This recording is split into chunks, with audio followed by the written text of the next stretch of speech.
পুরোদমে দখলদার ইসরায়েল, ফিলিস্তিন, ইরান, হিজবুল্লাহ যুদ্ধ চলছে। জানিয়ে দিব আমাদের হাতে থাকা সর্বশেষ গুরুত্বপূর্ণ আপডেট আন্তর্জাতিক সংবাদ। এবার নাইজেরিয়ায় সম্ভাব্য আক্রমণের জন্য পেন্টাগনকে প্রস্তুত থাকার নির্দেশ ট্রাম্পের। আরও জানিয়ে দেব, ইরানে বন্দুকধারীর গুলিতে নিরাপত্তা বাহিনীর 2 জন সদস্য নিহত। অন্যদিকে ক্যারিবীয় সাগরে যুক্তরাষ্ট্রের হামলায় নিহত 3 জন। আরও থাকছে 45 জন বাংলাদেশি গ্রেপ্তার, উত্তপ্ত পশ্চিমবঙ্গের রাজনীতি। সর্বশেষ জানিয়ে দেব, মেক্সিকোর সুপারমার্কেটে বিস্ফোরণ, নিহত 23 জন। শুনছিলেন সংবাদ শিরোনাম, এবার বিস্তারিত। নাইজেরিয়ায় সম্ভাব্য আক্রমণের জন্য পেন্টাগনকে প্রস্তুত থাকার নির্দেশ ট্রাম্পের। নাইজেরিয়ায় সম্ভাব্য সামরিক আক্রমণের জন্য প্রতিরক্ষা দপ্তর পেন্টাগনকে প্রস্তুত থাকার নির্দেশ দিয়েছেন যুক্তরাষ্ট্রের প্রেসিডেন্ট ডোনাল্ড ট্রাম্প। এক বিবৃতিতে তিনি এই কথা বলেন। কারণ হিসেবে তিনি খ্রিস্টানদের বিরুদ্ধে সহিংসতা বন্ধে দেশটির সরকার যথেষ্ট পদক্ষেপ না নেওয়ার অভিযোগ অব্যাহত রেখেছেন। তবে এই অভিযোগ বরাবর অস্বীকার করেছে নাইজেরিয়া। ব্যক্তিগত সামাজিক যোগাযোগ মাধ্যমে দেওয়া পোস্টে নাইজেরিয়াকে সতর্ক করেন তিনি। বলেন, যুক্তরাষ্ট্রের হামলা হবে ভয়াবহ। খ্রিস্ট ধর্মাবলম্বীদের উপর নিপীড়নকারীরা জঙ্গি সন্ত্রাসী বলে মন্তব্য করেন ট্রাম্প। সহিংসতা অব্যাহত থাকলে অবিলম্বে দেশটিকে সব রকম সহায়তা দেওয়া বন্ধ করবে যুক্তরাষ্ট্র, এমন হুমকিও দেন ট্রাম্প। এর একদিন আগেই নাইজেরিয়াকে ধর্মীয় নিপীড়ক রাষ্ট্র হিসেবে তালিকাভুক্ত করে যুক্তরাষ্ট্র। সূত্র CNN নিউজ। ইরানে বন্দুকধারীর গুলিতে নিরাপত্তা বাহিনীর 2 জন সদস্য নিহত।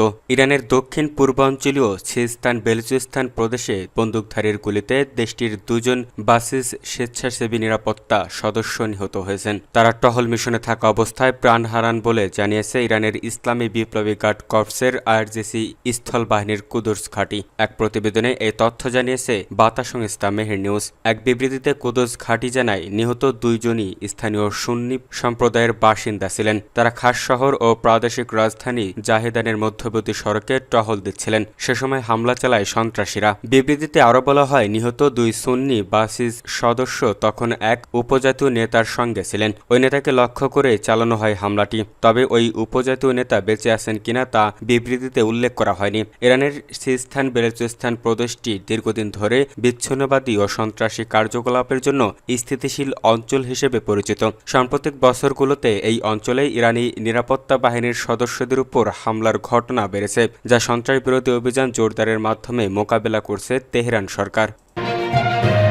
ক্যারিবীয় সাগরে যুক্তরাষ্ট্রের হামলায় নিহত 3 জন। যুক্তরাষ্ট্রের যুদ্ধ বিষয়ক সচিব পিট হেগসেথ জানিয়েছেন, ক্যারিবীয় সাগরে একটি জাহাজে যুক্তরাষ্ট্রের সেনাদের আরেকটি আঘাতে কমপক্ষে 3 জন নিহত হয়েছেন। হেগসেথ বলেন, এই হামলা প্রেসিডেন্ট ডোনাল্ড ট্রাম্পের নির্দেশে পরিচালিত হয়েছে এবং লক্ষ্যবস্তু ছিল এমন একটি জাহাজ যা অবৈধ মাদক পাচারে জড়িত বলে মার্কিন গোয়েন্দা সংস্থা জানিয়েছে। হামলার সময় জাহাজে থাকা 3 জন পুরুষকে মাদক সন্ত্রাসী হিসেবে আখ্যায়িত করা হয়েছে। গত সেপ্টেম্বরে শুরু হওয়া এই অভিযানে মোট 62 জনের বেশি নিহত এবং 14টি জাহাজ ও একটি সেমি সাবমার্সিবল ধ্বংস করেছে। যদিও ট্রাম্প প্রশাসন দাবি করেছে যে এই হামলা মাদক পাচারকারীদের বিরুদ্ধে করা হয়েছে, তবে এখনও সাধারণ মানুষের কাছে কোনো প্রমাণ উপস্থাপন করা হয়নি। সমালোচকেরা বলেছেন, এ ধরনের হামলা হলো বিচার বহির্ভূত হত্যা এবং আন্তর্জাতিক আইনের লঙ্ঘন। মানবাধিকার বিষয়ক হাই কমিশনার ভলকার তুর্ক গত শুক্রবার 31 নভেম্বর এক বিবৃতিতে এই হামলার মানবিক বিপর্যয় বলে উল্লেখ করেছেন। তিনি বলেন, যে কোনো অভিযোগ থাকুক না কেন, যুক্তরাষ্ট্রকে এমন হামলা বন্ধ করতে হবে এবং জাহাজের যাত্রীদের বিচার বহির্ভূত হত্যার ঘটনা রোধ করতে প্রয়োজনীয় সব ব্যবস্থা নিতে হবে। 45 জন বাংলাদেশি গ্রেপ্তার, উত্তপ্ত পশ্চিমবঙ্গের রাজনীতি। বাংলাদেশে ফেরার চেষ্টা করতে গিয়ে পশ্চিমবঙ্গের উত্তর 24 পরগনা জেলায় ধরা পড়লেন অন্তত 45 জন বাংলাদেশি নাগরিক। তাদের মধ্যে ছিলেন 15 জন মহিলা ও 11 জন শিশু। বৈধ নথিপত্র ছাড়াই সীমান্ত অতিক্রমের চেষ্টা চালানোর সময় হাকিমপুর এলাকায় BSF জওয়ানরা তাদেরকে আটক করেন। পরে তাদের বসিরহাট থানায় হাতে তুলে দেওয়া হয় বলে জানান বসিরহাটের পুলিশ সুপার হোসেন মেহেদি রহমান। সীমান্তে এই গ্রেপ্তার ঘিরে নতুন করে উত্তপ্ত হয়ে উঠেছে পশ্চিমবঙ্গের রাজ্য রাজনীতি। ঠিক এই সময় চলছে ভারতের পশ্চিমবঙ্গ রাজ্য ভোটার তালিকা সংশোধন অভিযান, বিশেষ ইন্টেনসিভ রিভিশন বা SIR। এই প্রক্রিয়ার মাধ্যমে ভোটার তালিকা পূর্ণবীকরণ হচ্ছে, কিন্তু সীমান্তবর্তী অঞ্চলে ছড়িয়ে পড়েছে গভীর আতঙ্ক। ভোটার কার্ড থাকা সত্ত্বেও নাম কেটে যাওয়ার ভয়ে অনেকেই উদ্বেগে দিন কাটাচ্ছেন। স্থানীয়দের দাবি, BLOরা বাড়ি বাড়ি যাচ্ছেন, পুরনো কাগজপত্র খুঁজে দেখতে বলছেন, অথচ 2002 সালের সালের আগের কাগজপত্র অনেকেরই নেই। বিশরপাড়া গ্রামের বাসিন্দা মোহাম্মদ আলম বলেন, আমার ভোটার কার্ডের নাম আছে, ভোট দিয়েছি, বইয়েরও নাম আছে, কিন্তু 2002 সালের আগের কোনো নথি আমাদের নেই। এখন যদি নাম কেটে দেয় কোথায় যাব? আরেক নারী সাবিনা বিবি বলেন, আমি এখানেই জন্মেছি, কিন্তু মা বাবার কোনো কাগজপত্র নেই। যদি তাদের দেশ ছাড়তে হয় আমি একা থাকবো কিভাবে? সবই ভীষণ আতঙ্কে আছি।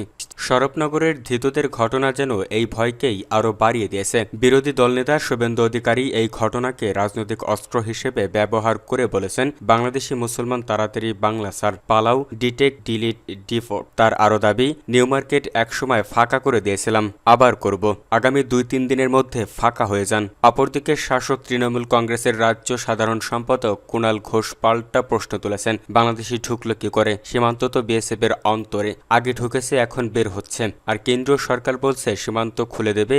এ কেমন দ্বিচারিতা? রাজনৈতিক টানাপোড়েনের মাঝখানে সাধারণ মানুষ যেন আরো বিভ্রান্ত ও আতঙ্কিত। প্রশাসনের একাংশ বলছে, ভোটার তালিকা সংশোধনের নামে এখন বহু মানুষ নিজের পরিচয় নিয়ে সন্দেহে পড়েছেন। যাদের পিতামাতা বা দাদা দাদি দীর্ঘদিন আগে এসেছেন, তারা এখন নাগরিকত্বের প্রমাণ নিয়ে দুশ্চিন্তায়। স্থানীয় সমাজকর্মীরা বলছেন, যারা সীমান্তের আশপাশে প্রজন্মের পর প্রজন্ম ধরে বাস করছে, তারা এখন হঠাৎ করেই অবৈধ ট্যাগ পাচ্ছে। এটা অমানবিক। সীমান্তবর্তী অঞ্চলগুলোতে এখন ভয় ও গুজবের পরিবেশ। অনেকেই বলছেন, বিএসএফ রাতের দিকে টহল বাড়িয়েছে এবং প্রতিটি অচেনা চলাচলকে সন্দেহের চোখে দেখা হচ্ছে। স্থানীয় সূত্রের খবর, SIR প্রক্রিয়া শুরু হওয়ার পর থেকেই বিশরপাড়া, বাগদা, গাইঘাটা, হাকিমপুর, হেমতাবাদ সহ একাধিক এলাকায় বহু পরিবার আত্মগোপনে চলে গেছে। প্রশাসন বলছে এই আতঙ্ক অযৌক্তিক, কিন্তু মাটির মানুষের কথা বলছে অন্য কিছু। এক শিক্ষক জানান, গ্রামে এখন লোক কমে গেছে, যারা পারছে আত্মীয়দের বাড়ি চলে গেছে, কাগজ কলম নিয়ে দৌড় শুরু হয়েছে। রাজনৈতিকভাবে বিষয়টি ক্রমেই বিস্ফোরক হয়ে উঠেছে। প্রধানমন্ত্রী নরেন্দ্র মোদী সাম্প্রতিক এক সভায় বলেছেন, দেশের অভ্যন্তরীণ নিরাপত্তার সবচেয়ে বড় বিপদ অনুপ্রবেশকারীরা। ভারতে থাকা সব অনুপ্রবেশকারীকে বের করেই ছাড়ব। এই মন্তব্যের পর থেকে রাজ্য বিজেপি নেতারা আরও আক্রমণাত্মক অবস্থান নিয়েছেন। অন্যদিকে শাসক দল তৃণমূল কংগ্রেস বলছে, অনুপ্রবেশের অভিযোগ পুরোটাই রাজনৈতিক চাল। ভোটের আগে আতঙ্ক ছড়ানোর জন্যই এই নাটক। রাজনৈতিক পর্যবেক্ষকদের মতে এই ঘটনাকে কেন্দ্র করে উভয় পক্ষই নিজেদের ভোট ব্যাংককে সংহত করার চেষ্টা করছে। রাজ্যের মুসলিম অধ্যুষিত এলাকায় ভয় ছড়ালে তৃণমূলের সহানুভূতি বার্তা, আর অন্যদিকে কঠোর অবস্থান নিয়ে বিজেপির জাতীয়তাবাদী বার্তা, দুই দিকেই রাজনৈতিক লাভের হিসাব চলছে। কিন্তু বাস্তব চিত্রে সীমান্তবর্তী এলাকার সাধারণ মানুষই সবচেয়ে বেশি বিপাকে। এখন প্রশ্ন উঠেছে, 45 জন ধৃত সত্যিই কি অনুপ্রবেশকারী, নাকি তারা সেই আতঙ্কিত মানুষদের অংশ যারা নিজেদের নাগরিকত্ব নিয়ে বিভ্রান্ত? বিএসএফ ও পুলিশ এখনও আনুষ্ঠানিকভাবে জানায়নি ধৃতদের পরিচয় যাচাইয়ের অগ্রগতি। মানবাধিকার সংস্থাগুলোর মতে, এই ধরনের ঘটনায় আইনি প্রক্রিয়ার পাশাপাশি মানবিকতা বজায় রাখা জরুরি। একাধিক আন্তর্জাতিক মানবাধিকার সংগঠন গত কয়েক বছরে সতর্ক করেছে, অবৈধ অনুপ্রবেশের নামে বহু প্রকৃত নাগরিকও হয়রানির শিকার হচ্ছেন। স্থানীয়দের অভিযোগ, সীমান্ত এলাকায় কিছু দুর্নীতিগ্রস্ত দালাল চক্র এখন আতঙ্কে কাজে লাগিয়ে লোক ঠকাচ্ছে। নাম বাদ পড়বে না, জেলে পাঠানো হবে না বলে ভয় দেখিয়ে টাকা আদায় করা হচ্ছে। ফলে আতঙ্কের পাশাপাশি জন্ম নিয়েছে অসহায়ত্ব। এমন অবস্থায় রাজনৈতিক বক্তব্য আরও উস্কানি দিচ্ছে। এক প্রবীণ সমাজকর্মীর ভাষায়, এই মুহূর্তে সবচেয়ে বেশি দরকার শাসনের আশ্বাস, কিন্তু সবাই কথা বলছে রাজনীতি। বিশেষজ্ঞরা বলছেন, SIR প্রক্রিয়া যদি স্বচ্ছ ও মানবিকভাবে সম্পূর্ণ না হয়, তবে তা এক নতুন সামাজিক বিভাজনের জন্ম দেবে। কারণ সীমান্তের দুই পাশে যে মানুষগুলো একই ভাষায় কথা বলে, এই সংস্কৃতিতে বিশ্বাস করে, তাদের উপর এই ধরনের সন্দেহ আর বিভাজন ভবিষ্যতে বড় মানবিক সংকটে পরিণত হতে পারে। রাজনৈতিক উদ্দেশ্য যতই থাকুক, মানবিক বিবেচনায় এখন সময়ের দাবি।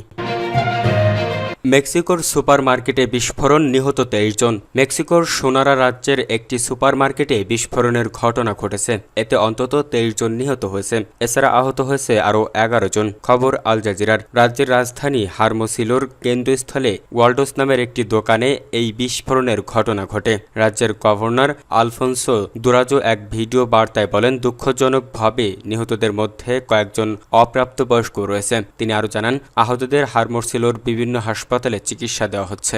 স্থানীয় জননিরাপত্তা কর্তৃপক্ষ জানিয়েছে, তারা ইতিমধ্যে হামলা বা নাগরিকদের বিরুদ্ধে সহিংস ঘটনার কোনো সম্ভাবনাকে উড়িয়ে দিয়েছে। দুরাজো বলেন, আমি এই ঘটনার কারণ নির্ধারণ এবং দায়ীদের শনাক্ত করতে একটি ব্যাপক ও স্বচ্ছ তদন্তের নির্দেশ দিয়েছি। মেক্সিকোর প্রেসিডেন্ট ক্লাউডিয়া শেইনবাউম নিহতদের পরিবার ও প্রিয়জনদের প্রতি সমবেদনা জানিয়ে সামাজিক যোগাযোগ মাধ্যম এক্সে একটি পোস্ট দিয়েছেন।